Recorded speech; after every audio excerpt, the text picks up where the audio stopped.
بسم اللہ الرحمن الرحیم۔ شیخ مفید نے اپنی کتاب الارشاد میں نقل کیا ہے کہ ایک مرتبہ حضرت امام علی علیہ السلام مقام صفین سے واپس آ رہے تھے کہ اسی اثناء راہ میں آپ کے لشکر کو پیاس لگ گئی۔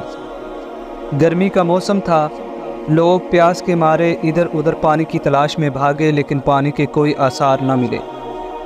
حضرت نے فرمایا، آؤ میرے ساتھ چلو، ہم کوئی نئی راہ اختیار کرتے ہیں۔ آپ علیہ السلام لشکر کو لے کر دوسرے راستے پر چل پڑے۔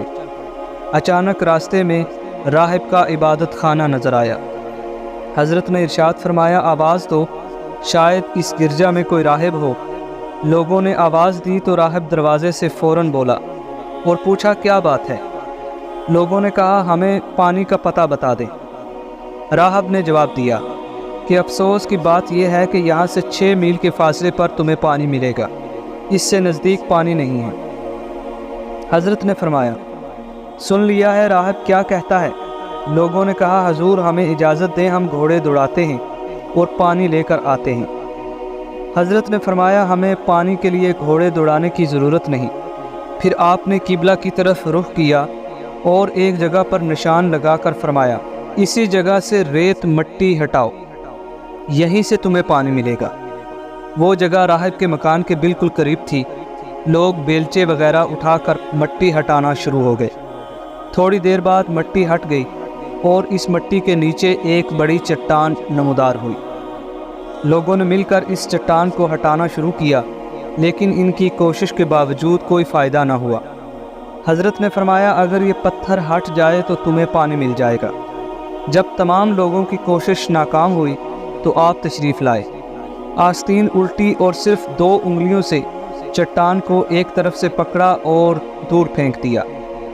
پتھر کا ہٹنا تھا کہ ٹھنڈے اور میٹھے پانی کا چشمہ نمودار ہوا۔ پیاسے لشکر نے پانی پیا، خود بھی سیراب ہوئے اور اپنی سواریوں کو بھی سیراب کیا اور مشکیزیں وغیرہ بھی پر کیے۔ حضرت نے پھر اسی طرح اسی چٹان کو اٹھا کر وہاں رکھ دیا۔ آپ نے فرمایا، اس پر دوبارہ مٹی ڈال دو اور اس کے آثار بالکل ختم کر دو۔ یہ لوگ مٹی ڈالنے میں مصروف تھے اور وہ راہب دور کھڑا یہ منظر دیکھ رہا تھا اور وہاں لوگوں کو آواز دی کہ مجھے آنے دیجیے۔ لوگوں نے اس کے آنے کا انتظار کیا۔ راہب جلدی سے بھاگتا ہوا آیا اور امیر المومنین علی علیہ السلام کے سامنے ادب سے کھڑے ہو کر پوچھا، انت نبی مرسل؟ کیا آپ نبی و مرسل ہیں؟ آپ علیہ السلام نے فرمایا، نہیں، میں نبی و رسول نہیں ہوں۔ پھر کہا، کیا آپ کوئی مقرب فرشتہ ہیں؟ آپ نے فرمایا، نہیں۔ پھر راہب کہنے لگا، آپ نبی یا فرشتہ نہیں تو پھر آپ کون ہیں؟ آپ نے فرمایا، میں نبی اعظم حضرت محمد مصطفیٰ صلی اللہ علیہ وآلہ وسلم کا وصی ہوں۔ راہب نے عرض کیا، اچھا، پھر اپنا ہاتھ ذرا بڑھائیں۔ حضرت علی نے اپنا ہاتھ بڑھایا۔ راہب نے آپ کے ہاتھ پر ہاتھ رکھ کر کہا، میں گواہی دیتا ہوں کہ خدا واحد ہے اور محمد اللہ کے سچے رسول ہیں اور آپ نبی کے سچے وصی اور نبی کے بعد اس منصب کے زیادہ حقدار ہیں۔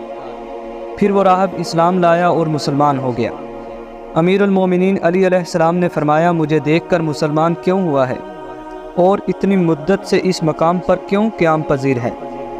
راہب نے عرض کیا، حضور صرف میں ہی نہیں بلکہ میرے کئی آباء و اجداد اس مقام پر رہتے رہتے گزر چکے ہیں اور اسی انتظار میں رہے کہ ہمیں اس ہستی کی زیارت نصیب ہو جو یہاں پر پانی کا چشمہ ظاہر کرے، لیکن ان کے مقدر میں آپ کی زیارت نہ تھی اور الحمدللہ مجھے آپ کی زیارت نصیب ہو گئی۔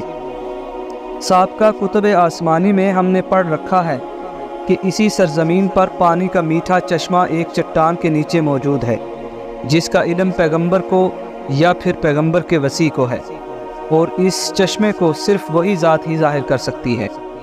آپ علیہ السلام نے چونکہ میرے سامنے پانی کا چشمہ ظاہر بھی کیا، پانی خود بھی پیا اور باقی لشکر کو بھی پلایا، لہٰذا مجھے یقین ہو گیا ہے کہ آپ علیہ السلام وہی وصی مصطفیٰ ہیں جس کا ذکر سابقہ کتب میں ہم نے پڑھا ہے۔